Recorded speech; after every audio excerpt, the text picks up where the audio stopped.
Hi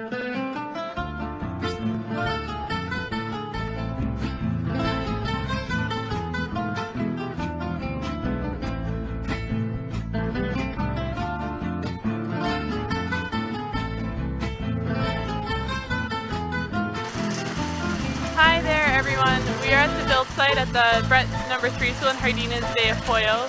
We are thrilled with how fast construction is progressing here. We already have one of the buildings with all the walls up, and all we need is the floor, roof, and windows to be put in.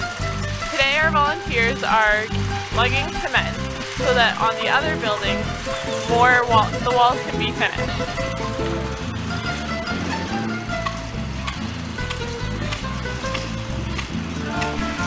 How are you doing, Tina? This is one of our awesome volunteers, Tina, who is carrying buckets of cement on her shoulder. This is her 5th bucket today, I think. And she's going all the way over the step there and handing it to Carlos so he can build the wall.